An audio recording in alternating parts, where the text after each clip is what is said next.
You are listening to the Fly the W670 podcast. It is season 4. It is episode 15. The Cubs rock opening weekend of spring training. Don't forget to listen, download, review. Most importantly, subscribe to this podcast. Follow on all the socials. Fly the W670, Twitter, Instagram. Of course, we're on Facebook, and you can email us at flythew670@gmail.com. All right, Crawly, things getting off in a good way. Cubs look to be in good form right off the bat. Yeah, we got the first weekend of Cubs spring training games in the book after a whole winter of waiting. Oh, got to watch, got to listen to spring training games. You could just inject that straight into my veins. That was glorious. you sound pumped, Crawly. You sound pumped.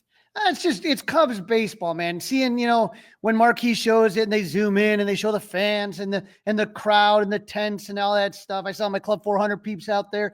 I mean, it's just exciting and it looked nice. There's no doubt. It looked glorious out there. Yeah, man, I'm just missing it and just happy that it's back.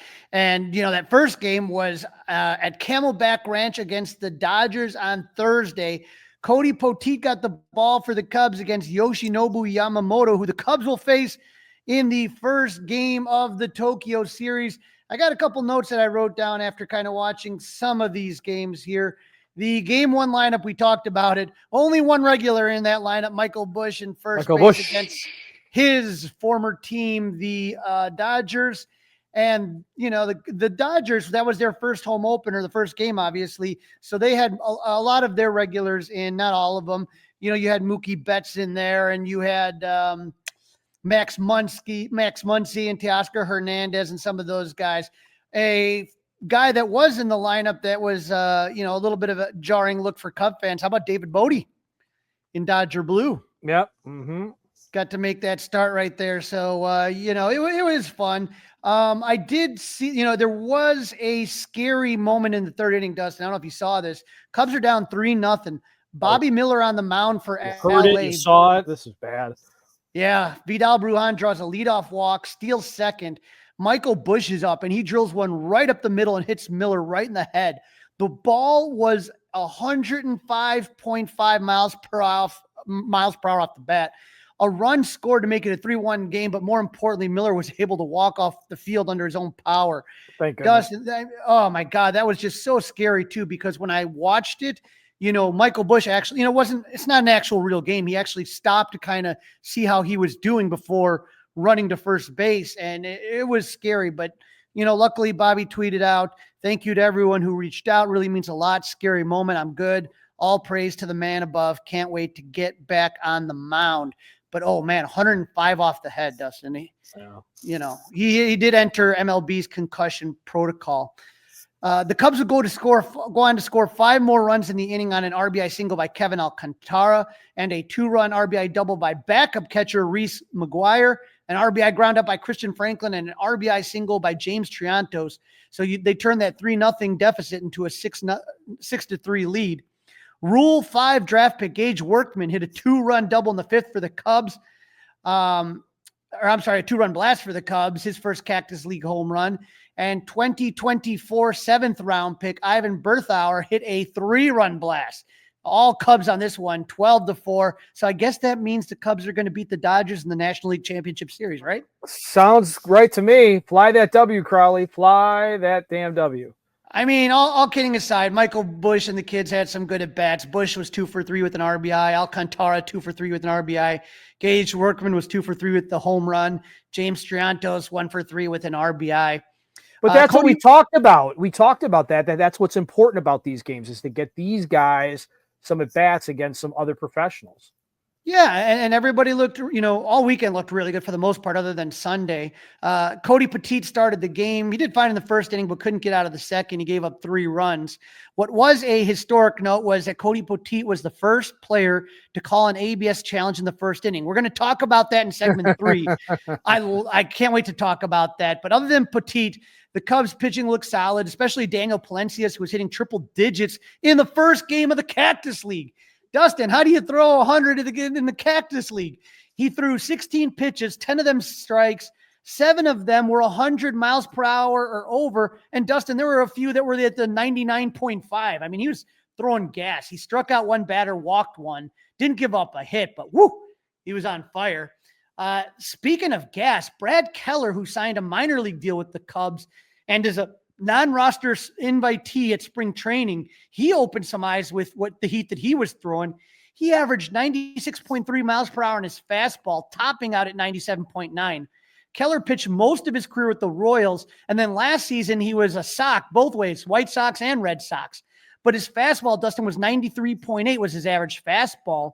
Apparently, he spent the offseason at Maven Baseball Lab in Atlanta, and he said he, corrected some mechanical flaws that helped him to unlock some more velocity. He has an opt-out at the end of camp, so he doesn't have – so if he gets to the end of spring training and Keller doesn't want to be in the minors, he can opt out and try to hook up with another team. This is why, Dustin, these spring training games matter. Guys like this that just pop up and do something you don't expect, and now you want to watch every time he's out to see, is he going to make a decision hard for the Cubs? Right. Now, game 2, that was the Sloan Park opener, again against the Dodgers. And this had a lot of regulars in there. Ian Happ, Dansby Swanson, Seiya Suzuki, Pete Crow Armstrong, Miguel Amaya, all were getting their first starts in the Cactus League. And again, just the Cubs offense looking great. Jordan Wicks made his first start of the spring. And Dustin, there's an old baseball saying that says the ball always finds you. First inning, Mookie Betts hits one, and it goes to Dansby Swanson. We hadn't seen him since the offseason surgery on his core muscle. He makes his patented sliding stop, throws Betts out. But that's what, that's one where you get to exhale a little bit, right? You get to see him. He looks like his regular Gold Glove self. So you're just like, oh, okay, cross that off the list, right? Yep. Unfortunately, the next batter hit a ground ball to new third baseman John Birdie, who airmailed the throw for an E5. Not going to panic. Top of the second, Jordan Wicks in a bases loaded 1-out jam. Ball's hit to Seiya. For some reason, he doesn't catch it in the air. He plays it on the bounce. I think he threw Austin Barnes, who's at third, off on that. They threw him out at home with the force out. I was going to say, they threw him out at home, yep. Right. It was almost like I was listening to that on the radio, and they almost made it out like that was almost like a heads-up play because if he catches it, he probably doesn't throw him out. If he catches it, from what I saw, if he catches it, he's running right in towards home plate. Well, like you said, yeah. I was on the radio. I was driving to Iowa, and they made it out almost like it was like a heads up baseball play. I don't know about that. I can't say one way or the other. I'm just telling you what I saw and thought I heard. Jordan Wicks was able to pitch out of strike out Ryan Ward to pitch to get himself out of that jam. Wicks would pitch 2 innings, give up no runs on 3 hits, 2 Ks. But what I like, Dustin, is he induced a lot of ground balls. So, he's kind of like the odd man out after last season was just a disaster with injuries and stuff. So let's see what he does in 2024, right? Caleb Killian also was in there. He pitched an inning and 2/3. He gave up 5 hits, 1 run, 1 walk, and struck out 3. He's a guy that had a really good spring. I thought he had a good chance at the 5th starter spot, but he got injured. So again, another guy to keep an eye on. But the Cubs bats, Dustin, continued to look good. Ian Happ was on base all 3 times, going 2 for 2 with a walk and a double. PCA 1 for 3 with a double. Miguel Amaya 2 for 2 with the home run. And Kevin Alcantara, who took over for Happ and left, was 2 for 2 with a double and an RBI. Yeah, he's had a nice start. He's had a real nice start. Yeah, the Cubs win game 2, 7-3. They took the first 2 games in LA, and we hope they do the same in Tokyo, right? Fingers crossed. Now, looking at the Cubs lineup for game 3, this was against the White Sox. Alcantara again leading off. Bush, Carson Kelly, the newcomer, Ballesteros, Lopez, Triantos, Workman, Ben Cowles. You got some guys. And leading off for the White Sox, we talked about this. Here's Mike Tauchman in the black and whites. So good to see him. He didn't have the greatest of games, but hey, what are you going to do? The Cubs blew it open in the bottom of the second. Ballesteros led off with a single. Triantos hit a double. Ben Cowles doubled. Alcantara and Bush hit RBI singles. Cubs were up 5-0. The Cubs added 2 more in the 6th. Ben Cowles with a solo home run. And Michael Bush hit an RBI double off the face of Oscar Colas. White Sox are going to White Sox. Kevin Alcantara was 1 for 3 with an RBI. Bush 2 for 3 with a double and 2 RBIs. Ben Cowles looking really good. part of that Mark Leiter trade, was 2 for 3 with the homer and 2 RBIs. But to me, Dustin, the most interesting part of this game was the pitchers you got to see. Justin Steele started the game, pitched 2 innings, gave up 2 hits, one of them an infield single, which I was glad after seeing him hurt his hamstring on opening night last year on an infield single, just not even worrying about it this time. He had 5 Ks in 2 innings. Impressive. Now, looked really good. Julian Merriweather, someone like very similar to Jordan Wicks, had an injury-plagued season last year. We want to see what he's going to do in 25. Gave up a hit and a walk, but no Ks or runs in an inning of work. Lefty Caleb Thielbar made his debut, the former Twin who the Cubs signed in the offseason. He struggled. He gave up 2 hits, 2 runs, a double and a home run, walked 1, struck out 2 in 1 inning of work. But again, we're not going to overanalyze this right now. Porter Hodge pitched 1 inning, didn't give up a hit, run, or walk, and he struck out 1. So he picked up where he left off. Eli Morgan, who the Cubs acquired in a trade with the Guardians, pitched 1 inning, gave up a solo home run and struck out 1. And so the Cubs won this one 7-3, and they moved to 3-0 in the Cactus League. And so now you get game 4 versus the Rangers. The Cubs were going for a 4-0 start for the first time since 2009. But we want to forget that 2009 season. That was Milton Bradley. That was a disaster. But we got to see Hap. Kyle Tucker made his debut, Dustin. Seiya Suzuki, Swanson, Crow Armstrong, and a couple of youngsters that were also in there, Bruhan, Long, Perez, and Murray.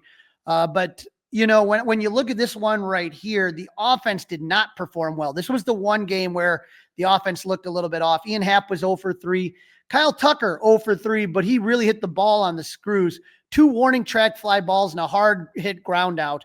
Although the results weren't there, Dustin, I haven't watched a lot of Kyle Tucker in the postseason against the Cubs, but I'm looking forward to it. I really like the way he approaches his at-bats.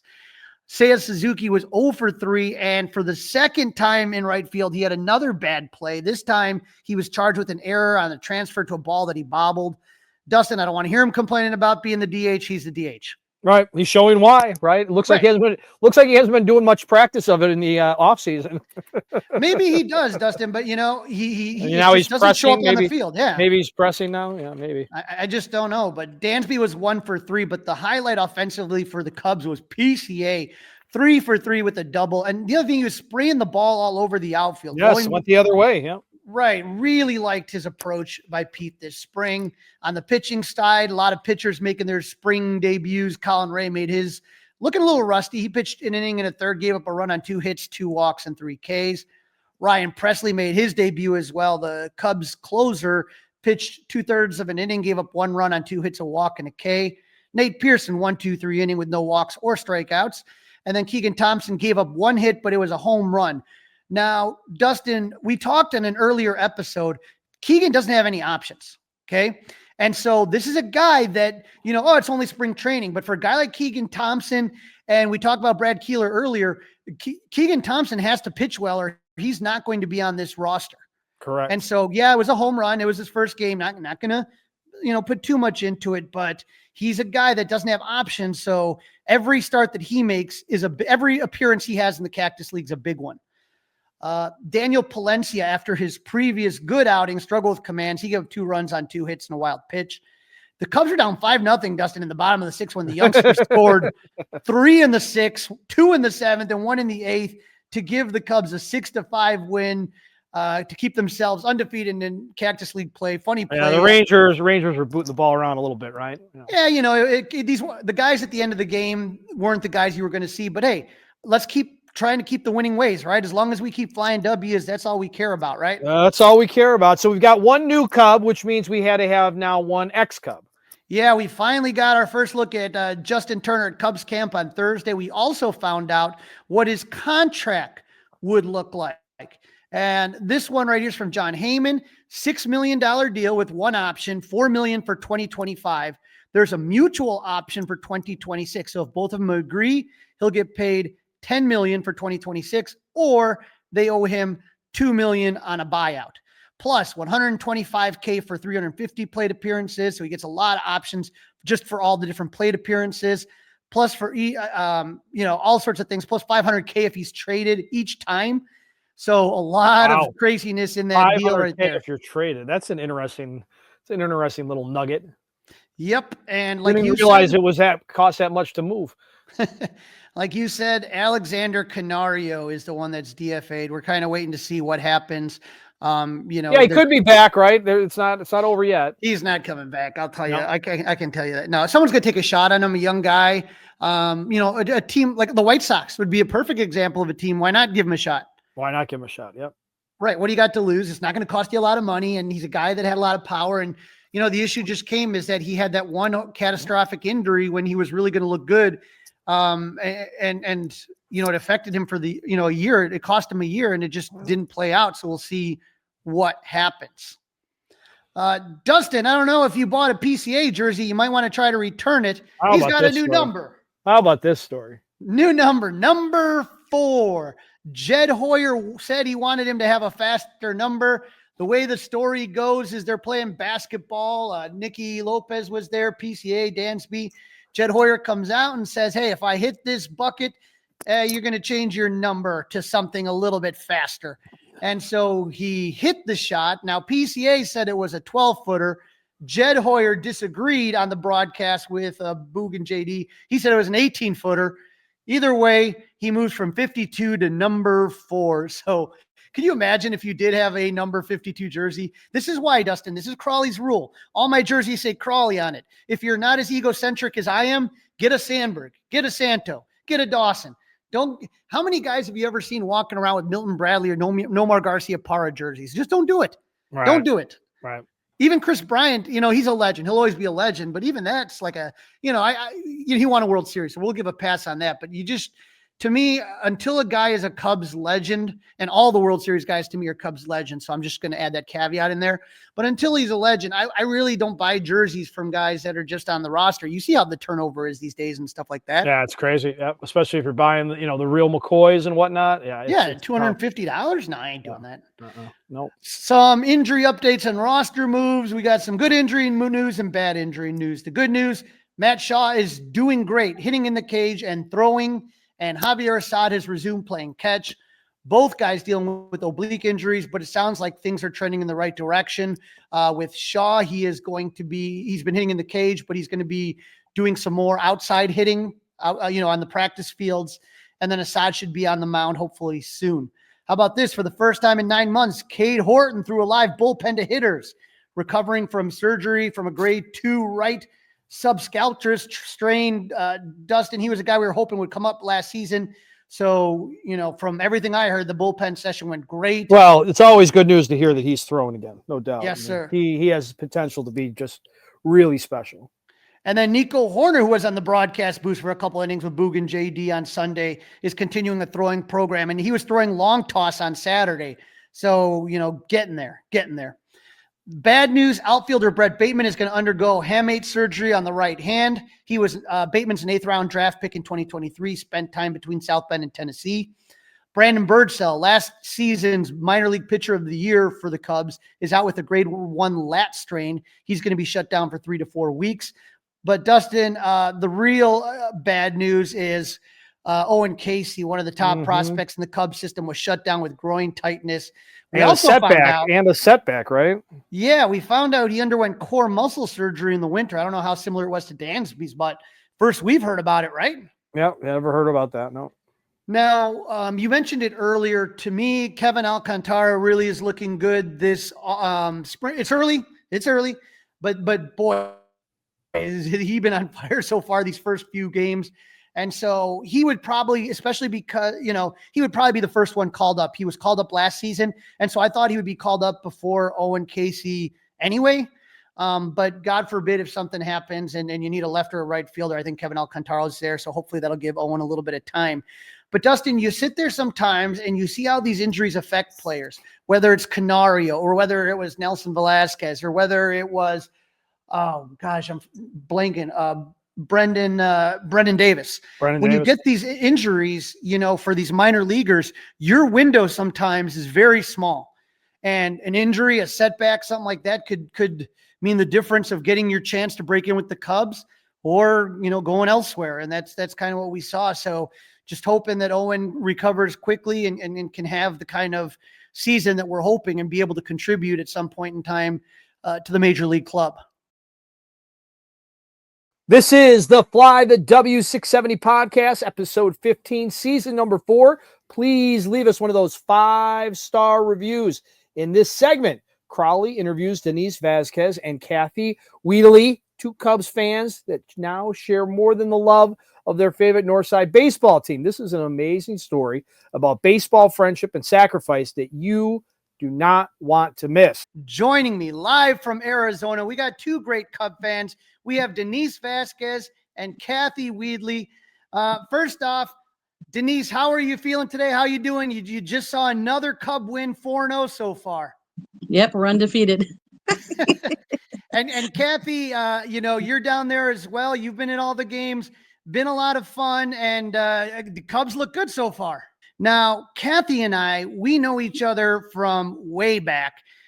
She was my middle school teacher all the way in the late 1980s. So I was just a little Cub fan, and Cathy was my PE teacher. And years later, I got to reunite with Cathy through Club 400, which is a group about Cub fans helping Cub fans. So I had been a Cub fan all my life. Cathy was a Cub fan all her life. Denise, how did you get into the Cubs? I was stationed with the Navy in Chicago, and during my service there for 4 years, my first major league game ever was at Wrigley. And so once I went there, you're hooked, and I became a Cubs fan, and that was 1994. That was 1994, so right around the time Sammy Sosa's coming into town. Oh, so yeah. You had to have been excited to see Sammy Sosa coming back. More than you could even imagine. It was so fun to go to that event and meet him. Yes, he's the reason well, not the only reason, but a big reason why I was a Cubs fan. Yeah, it was amazing watching him and the home run races and everything. Yeah. Let me kind of go back here a little bit, Cathy. I was talking about how Denise became a Cub fan. How did you become a Cub fan? The 69 Cubs was my very first experience attending Wrigley Field. I went with the Arlington Heights Park District in June of that year, June of 69. And I fell in love with the place and made up my mind that I wanted to work there someday. And so after that, my dad kept taking me to games, and then he explained baseball, softball to me because I was already playing ball, and I was hooked since 69. So 69, the team was 84, and for Denise, 94, being stationed in Chicago. And so, Cathy, you have always had a very interesting job. Stuart McVicker, Club 400, had always tasked you with bringing the beer and the tent and everything out to Mesa. So for people that don't know, the tent is outside of Club 400, and it's where we kind of all hang out here. Here's a picture of Stu, Weeds, Steve, Sure, myself. Cool and, picture. Just a great picture. And when you go to the tent, it's in between the Performance Center and Sloan Park. Here's a picture of all of us, Nice. I think from 2024. And that just kind of shows you how wild the tent can be. But Gabby, Denise, let me ask you really quick. When did you first kind of start to realize, hey, there's this crazy tent of Cub fans, I need to go hang out with them? Actually, I saw it right away.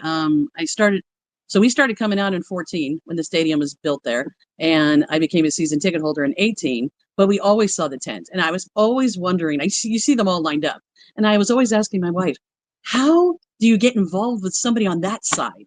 Because we would stand and try to get our autographs. And, they stop sometimes they don't. But all the players would come down and always stopped at all the tents. And we're like, okay, there's a catch. There's a catch to get into that tent side. And then, we saw the Sloan, their big area. And obviously you need invitations for that. And we just kind of just let it go. But we saw it every year because it was always there. And, 1 year, actually 22, we were sitting there doing our autographs and trying. And Cathy saw us across the way. And she's like, hey, come on. She came over to us and started talking and said, come on back to this way, meet everybody. And we did. We went over there, met everybody. They became family, and we just kept hanging out there since. And, it's been great knowing everyone. And Cathy, sometimes you just like when everybody's welcome at Club 400, but sometimes there's certain people that you just kind of know right away. And that's Denise and Gabby. Like from the moment they came to the Club 400 tent, they were just like, they've always been there. Yes, because I actually walked around and invited them over back in the 22 season towards the tail end. I think they came up, joined us for like 3 games. And then in the 23 season, they joined us a lot in the 24 season. And so, we all became friends, and that's how it all brought us about because it's just something fun to do. And back in the day, Stu had me start driving the beer out because he knew I didn't drink. So he knew every can would show up here in Arizona. And that's the reason he didn't let me drive the truck. Now, if you're, but as we got to know Denise, we started to find out that there was something going on with you. Tell our listeners a little bit about what was going on with you health-wise. Yeah, so I was diagnosed with, it's called FSGS, and I just tell people to Google it because it's a really long word. But for the most part, it's sclerosis of the kidneys. So the kidneys harden and they don't filter anymore. And gradually over time, they gave me a 10-year lifespan and said, enjoy life, because eventually they were going to just shrivel up and not work. And they said I'd have to start on dialysis and everything eventually. I was stable for about 7 years when I was in California, and my GFR was like 37. So the GFR is your filtration rate in your kidneys. And most normal people who have healthy kidneys are anywhere between 80 and 100. So 37 obviously was not good, but I just trucked along. I just did good. And then I moved here to Arizona, and within a 4-year period, my GFR went from 37 down to 5.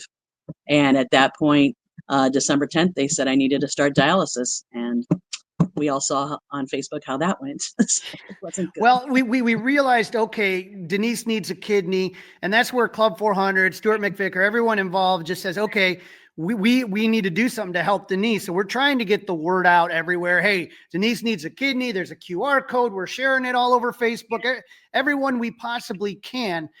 And Cathy, thanks to Christina for making that for me. She put that flyer together. And Cathy, when did you realize, okay, maybe there's something I can do?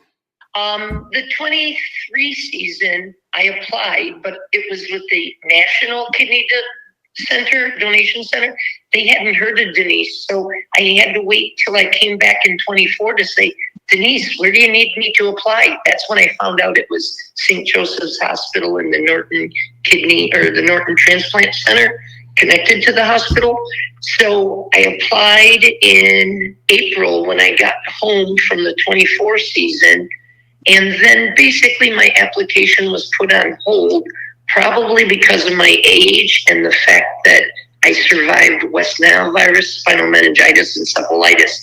They're looking at my application thinking, age and had 3 diseases. They don't want to give Denise anything, So anyhow, I begged the lady to keep my application active because they already had 2 donors they were looking at. And I said, well, I'm happy if these younger donors are able to donate to Denise because it saves my friend, and then I keep my kidney. But if they don't, would you please call me and give me a chance? I'm not your typical 65, 66-year-old because I had a birthday during the process. So in any case, the lady called me October 22nd, and she said, we lost our donors. Are you still interested? And of course, my words were, hell yes. My friend needs a kidney, and if she don't get it, it means dialysis or death. So she goes, how quickly can you get to a blood clinic and have your blood drawn and sent to us? And I said, well, I can arrange to come to Arizona in November, and if you arrange every test you want me to do, which it's been a 30-step process from the day I applied till the day I gave my kidney. I said, I'll stay in Arizona long enough to do all the tests that you want to do and meet all the people you want me to meet. Set it up. I am yours. Let's make this happen. I believe I will be Denise's kidney donor. I've had that feeling since the day I found out she needed a kidney. Wow. So you had a feeling, and Denise, we all started to hear, Cathy, started telling a couple of us, and we were kind of starting to formulate plans.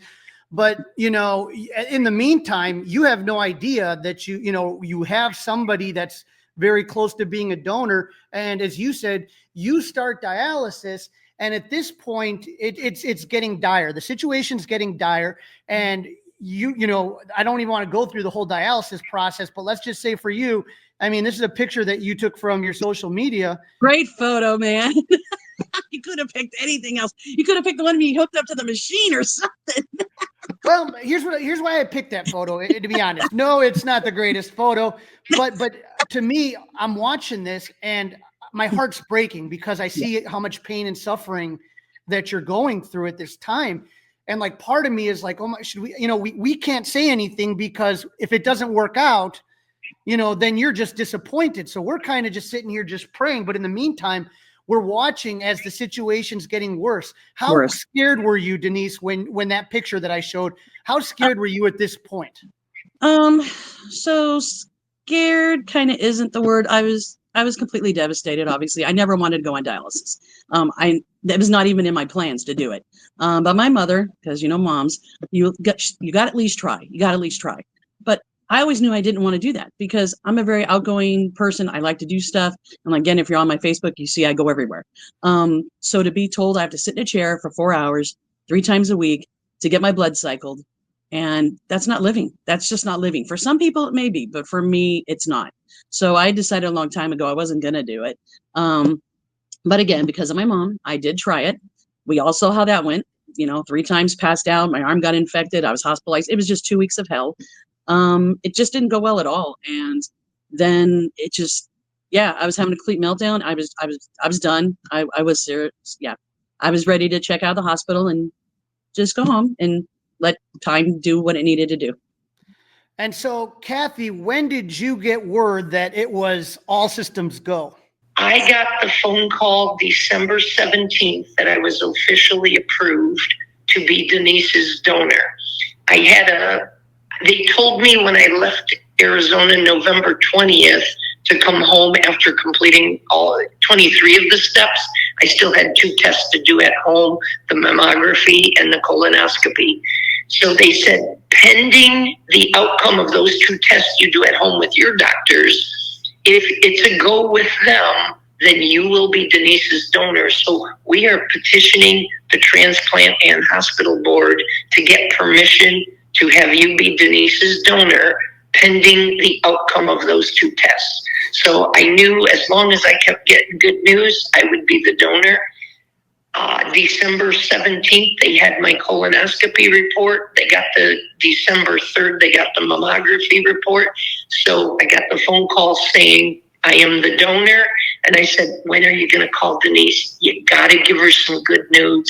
Things are dire for her. She's losing hope. Lori goes, as soon as I hang up the phone with you, I'm calling Denise. So I let Denise break the news. And so, Denise, you get the call. Yes. Tell me what they say to you when you pick up that phone. So I was actually in the hospital still, and I was told that I had a donor, and the doctors had already come in, done their rounds and everything, and it is what it is because now my red blood count was down to like 5. It was bad. It was really bad, and they were like, Lori called and said, hey, we have a donor, and I was like, what? And I just started crying and everything, and she said, so just try to keep going, do what you need to do. Well, obviously the doctors came in later and they said I need a blood transfusion because my hemoglobin was so low. And I said, no, I don't want it. And they said, you need it, because I was like really bad. And I still said no, because if I would have got that blood transfusion, I could not get the kidney she said I was going to get, because the antibodies would change from somebody else's blood. So at that point, my option was just to check out of the hospital, which kind of they kicked me out at the same time because I refused to take the blood.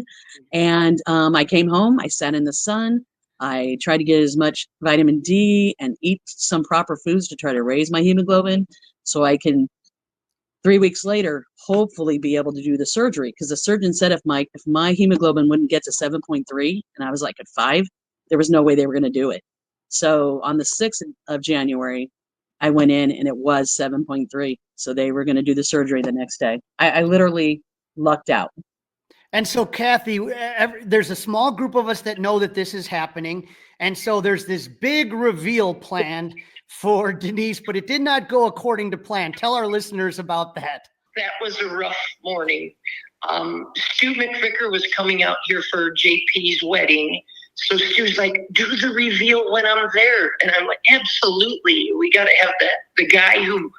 Stu McVicker is the guy that put me on the path to meet Denise.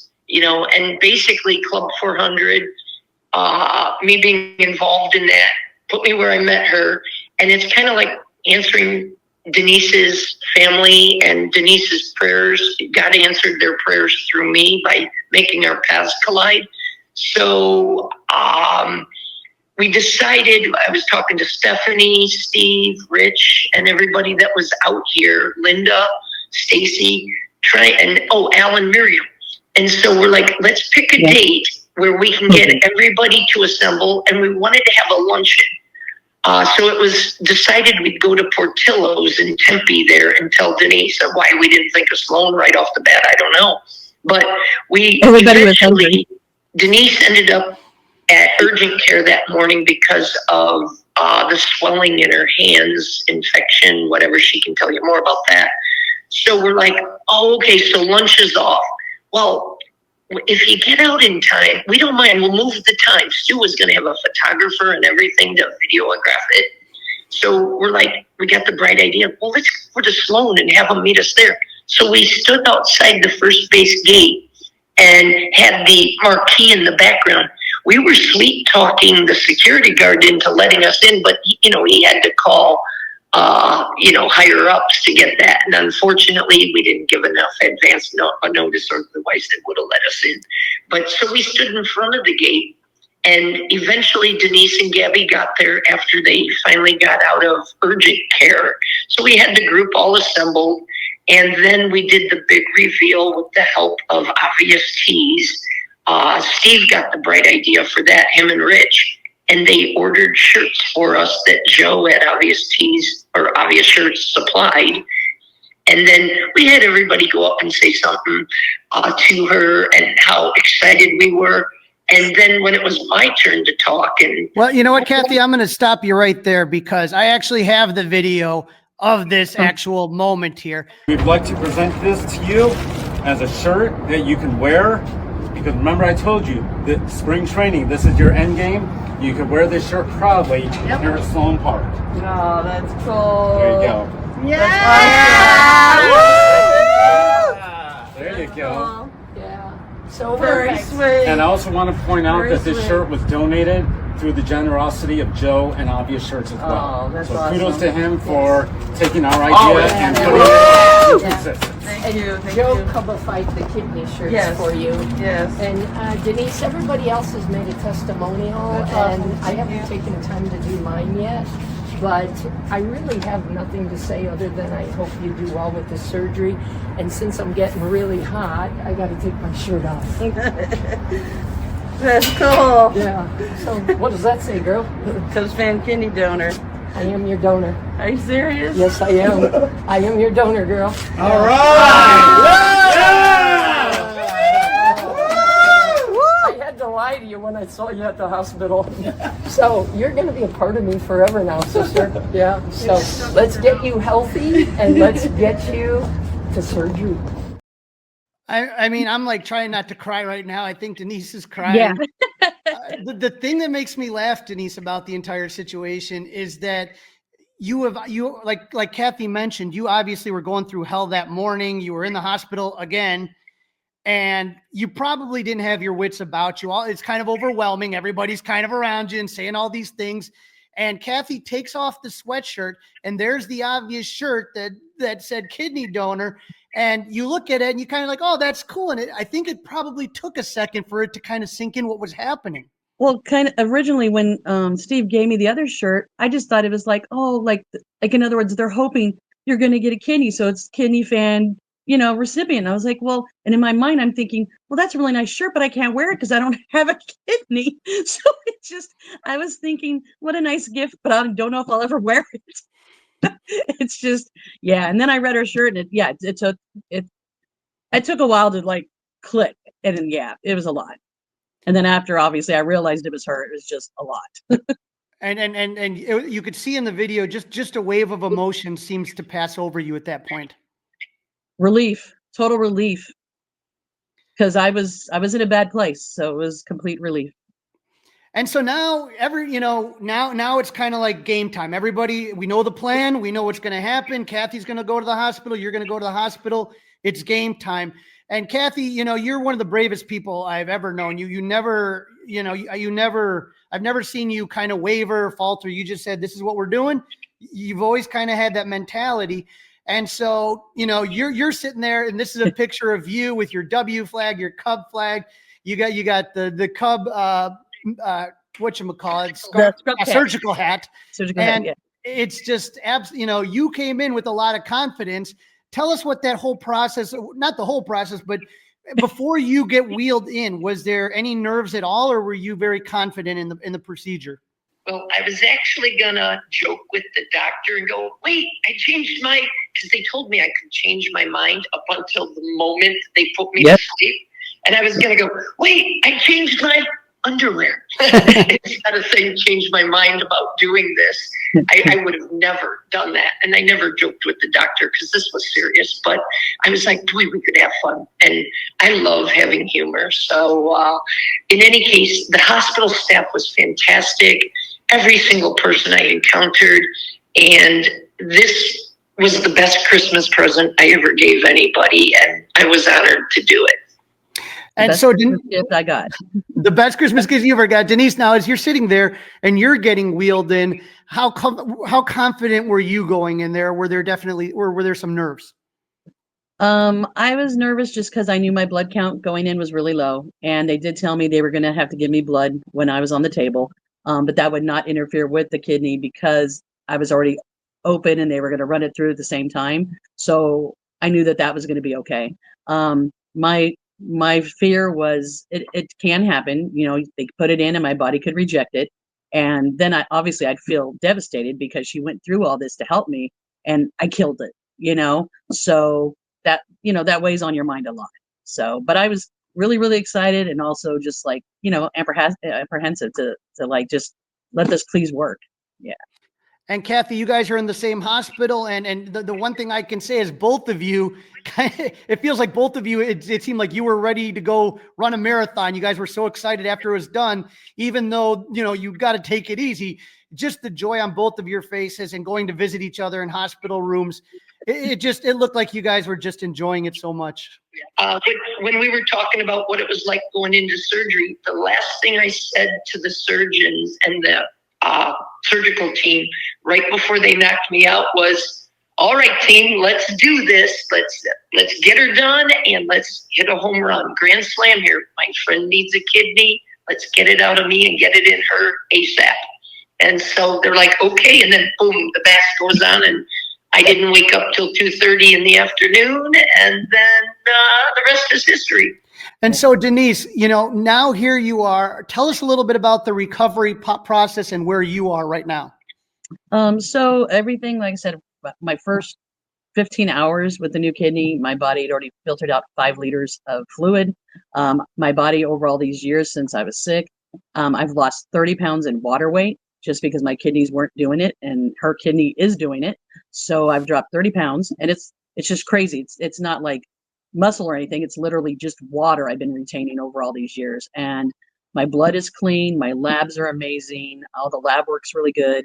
I feel like I have tons of energy, but because of all the anti-rejection meds I'm on, I really have like no immune system now. And I'll be on those meds for the rest of my life because if I stop them, my body will fight the kidney because it's a foreign object in there that doesn't belong there.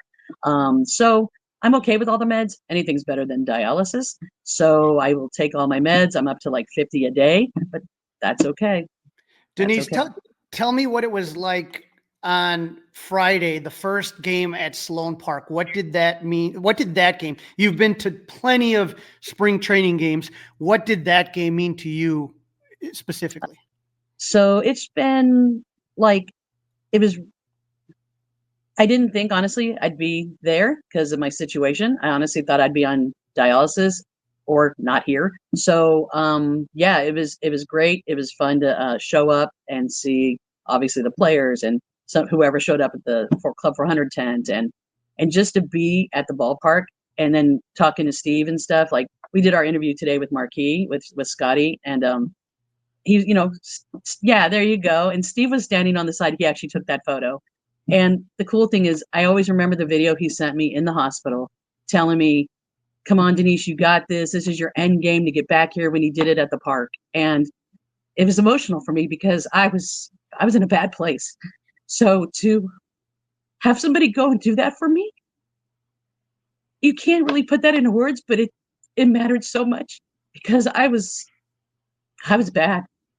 And it just to show up there today, even I told Scott that today, for him to go out and do that for me and to post it, I mean, to give it to me and then I posted it, but it meant the world that he did that and just like, come on, you got this. Let's go. Let's get back here.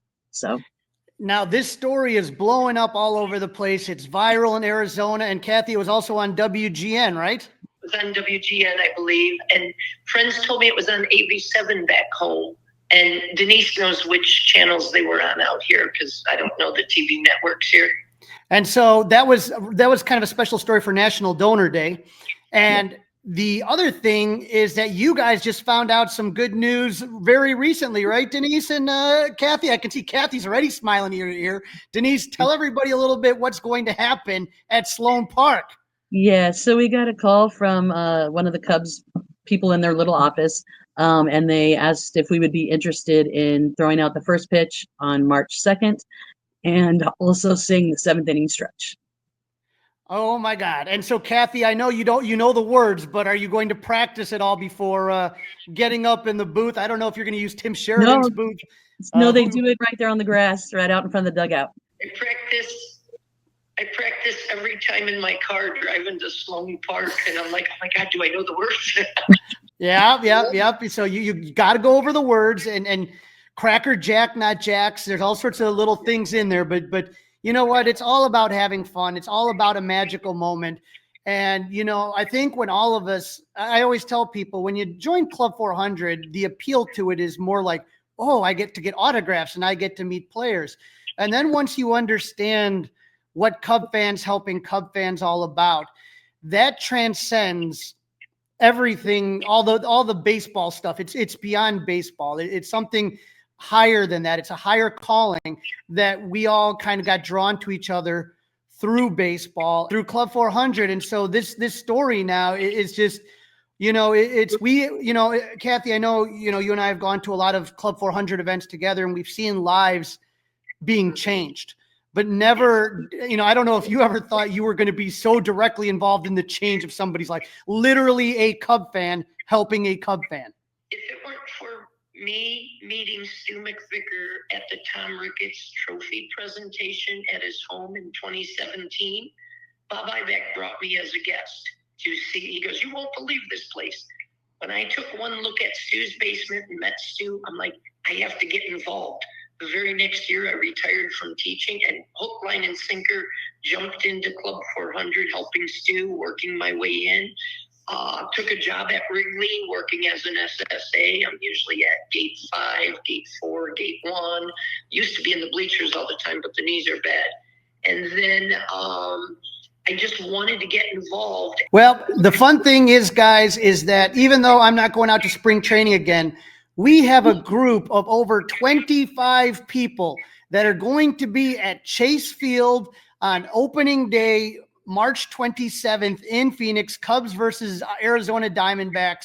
And I'm just going to say how I cannot wait to give both of you hugs and how much fun it's going to be, to be at that game and just kind of, like I said, I just watching this whole story from afar just unfold and see how it all ended up. It really, truly is a miracle. And Cub fans are truly the best fans in the world. Denise, I'm going to let you go first.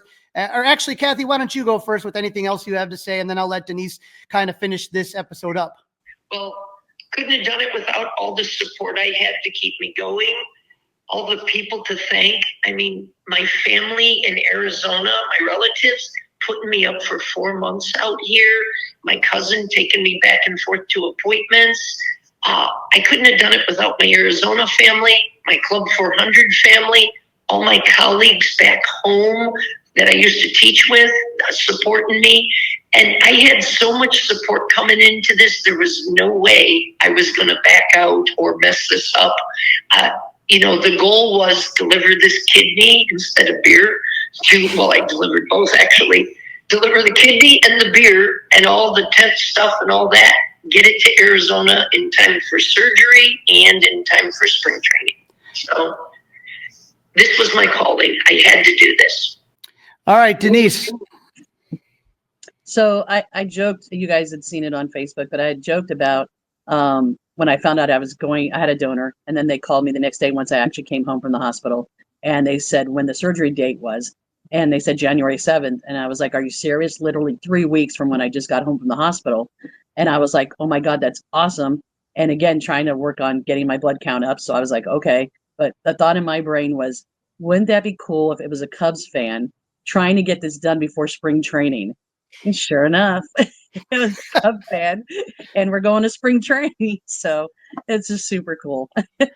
Well, I mean, you know, it truly, and you know, we all love both of you. We're so happy that this all worked out, and that we're going to all celebrate together all spring and on opening day.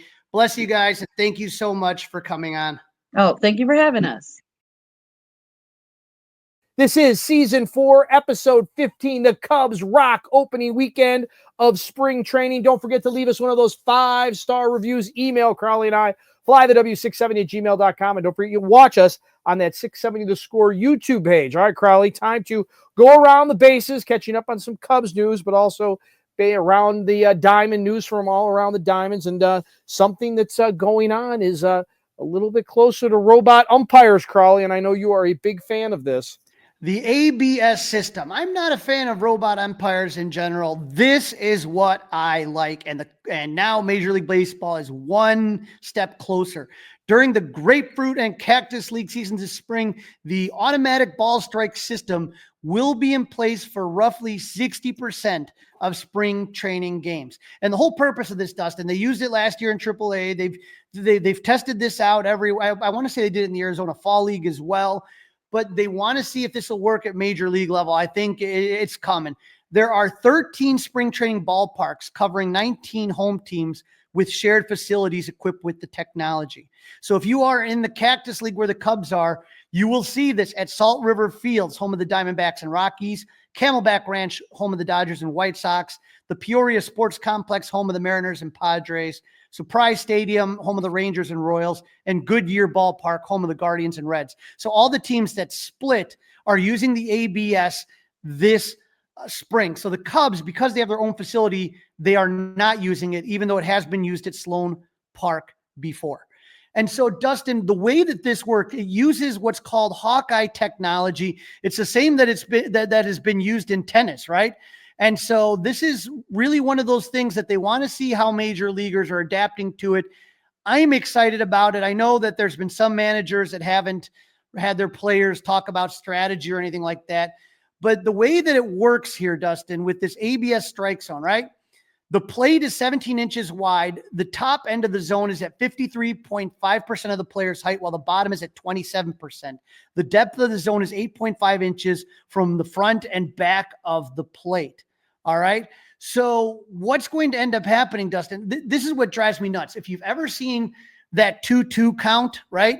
Yep. Where it's a 2-2 count, all the time when you think it's on, you know, that automatic ball 3 strike, what they call it, just drives me nuts. Like the ghost strike, right? Like just, right. It's just strike because, you know, like they use, and they got rid of it. You know, there used to be the phantom where you didn't really have to tag second base, right? You just had to be in the neighborhood. Isn't that what they called it? The neighborhood. And you kind of float over the bag when you're trying to turn a double play by yourself. Well, they eventually changed that. And that was a good thing that they did. Yeah. And so, you know, obviously there's guys as tall as Aaron Judge, and there's guys as short as Nicky Madrigal or Jose Altuve. But what ends up happening is that all position players in camps will have their heights measured, first by the team of independent strength and conditioning personnel conducting manual measurements, then by representatives by Southwest Research Institute using biomechanical analysts to confirm the manual measurements and safeguard against potential manipulation, meaning someone on their tippy toes. And so, Dustin, what happens here? What if they change this? What if they change the length of their cleats? Doesn't matter. It's without cleats is how they're tested there. All right. And so the first challenge in MLB history happened on Thursday in the first inning of the first spring training game. Cody Poteet is on the mound pitching to Max Muncy. The count is 0-1. The pitch comes in and home plate umpire Tony Randazzo calls a ball. Now, this is the way the ABS works. The only people that can call it are the pitcher, the hitter, and the catcher. Nobody else has to be instantaneously. You have to tap on your helmet 3 times. That's it. You can't look in the dugout. You can't do anything.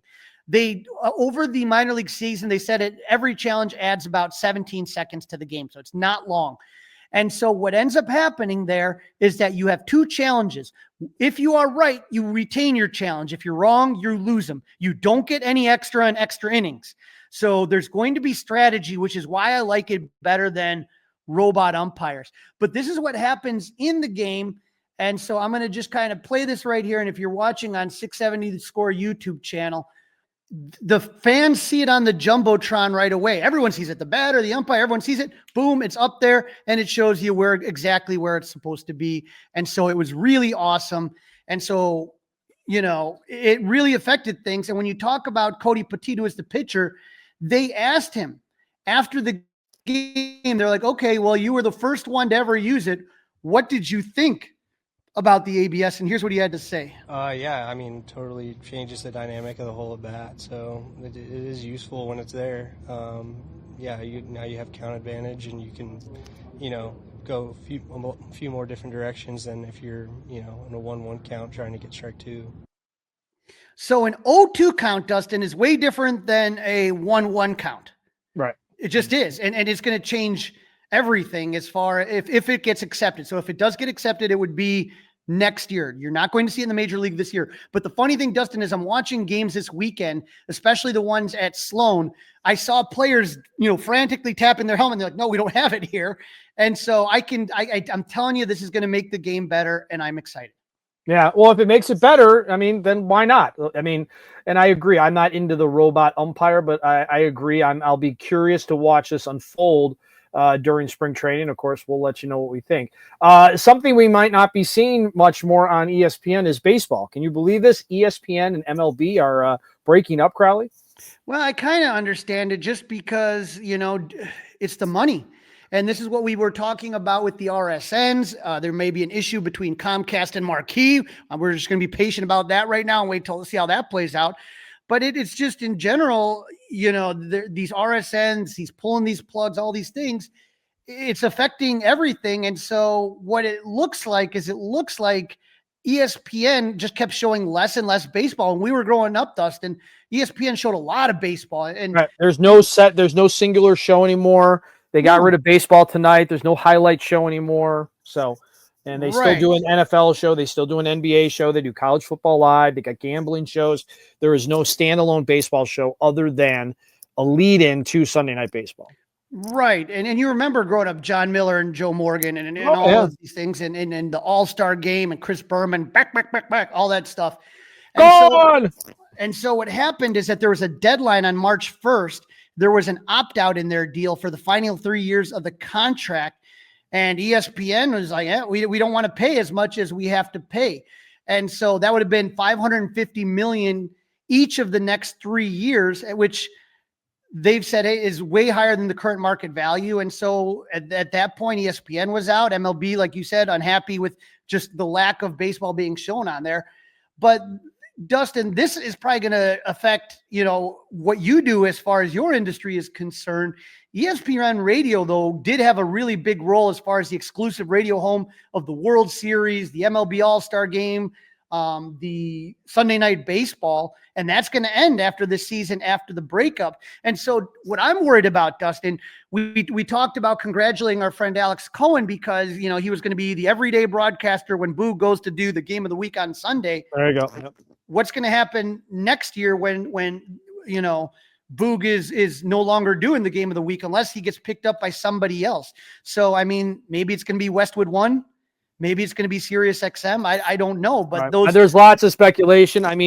I wouldn't be shocked if it was NBC, Crawly. NBC is getting back into sports in a big way. They've got Peacock, they've got other platforms they could use, and they're really getting hardcore. Is it Turner Sports, who has I believe a divisional round of the MLB playoffs as part of their deal, but they're losing the NBA. So are they looking for something, right? Are they looking to get in on it? Let's hope it's not Netflix or Amazon or Hulu. or Apple TV. Who knows? or Apple or Apple TV, right? Who knows? But that's the thing. The Wild Wild West. I'm sure. Listen, ESPN or baseball had to know that they had a better dance partner. They wouldn't just do this just because, right? I honestly no. I think when they're mutually breaking up. I think ESPN was going to opt out, and then MLB's like, well, you can't fire us. We quit. I think it was that situation. They wanted to say, you think they were trying to save face. Right. And okay. That's interesting. I mean, there's all different ways to look at it. We don't know. This is going to be Rob Manfred's biggest legacy and challenge is trying to figure out how to navigate this TV landscape. And again, Dustin, this is not just NBC, the TV rights. You're talking about radio rights too. Right. So who picks that? And $550 million a year for the next 3 years. That's what baseball was looking to get. And again, they're not going to get it, and they're not going to get those Dodger type RSN deals anymore either. So baseball is going to have to figure out a different way. And my only hope out of all of this is that one day we see the end of the ridiculous blackout policy, and that anybody that wants to can somehow stream MLB baseball and hopefully make a better product all across the board. I've told our listeners how much I love the Apple TV broadcast, how the picture is so sharp, and how they do a lot of stuff with stats and stuff, how you can listen to the local broadcasters. There's so much you can do to make it a better product. I hope and I pray that Rob Manfred takes this opportunity to really change how baseball is consumed, because that's what makes the Cubs so popular, Dustin, was the ability that anyone could watch it on WGN. Right. That definitely didn't hurt. That's for damn sure. So speaking of some of the big market teams, the Yankees, Crawly, have a new facial hair policy. Mm-hmm. Yes, at long last, the dumbest rule in baseball is over. The Yankees put out an announcement they will no longer be implementing a no facial hair policy. And Dustin, I got to say, that it reminds me of the Simpsons, the old crack up when they were yelling at Don Mattingly, Montgomery Burns. But it is over. They now are allowed to have facial hair as long as it's clean. What they don't want is their team looking like the Phillies, all straggly and greasy and all that stuff. No, they want it clean, and the haircut has to remain short.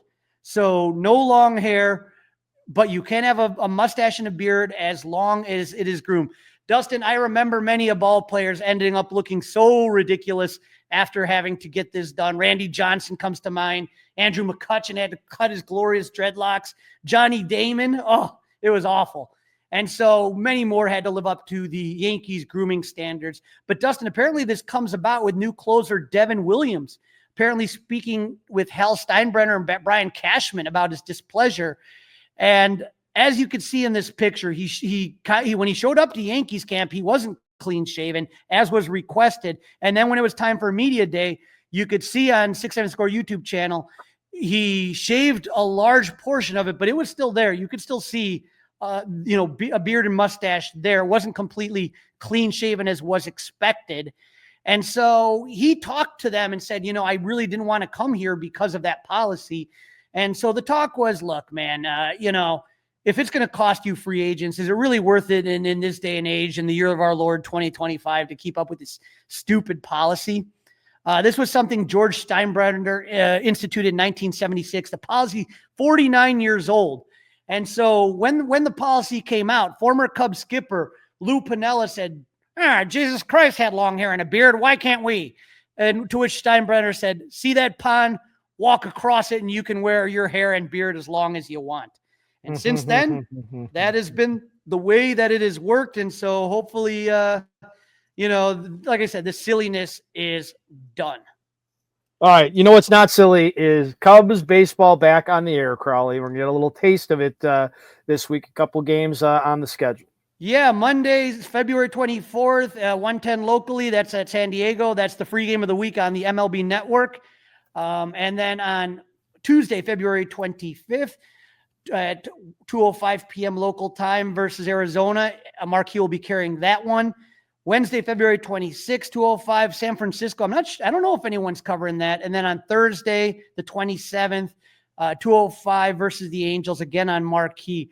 Dustin, I don't have any say at what goes on at 670 The Score, but if Marquee is going to continue to broadcast only home games. It'd be cool if someone would broadcast the radio games too. You know what I mean? I just don't understand. And see, this is part of, and I'm not trying to grind an axe with Marquee or anything. And I get money is always an issue for everything. We're well aware of that. But I mean, like the whole point of Marquee was like to get as many Cubs games as humanly possible. Right. So like, why in the world aren't every game? I mean, worst case scenario, Crawly, worst case, put a camera that just follows the ball around. Just follows the ball around. I don't need an announcer. Just let us watch it.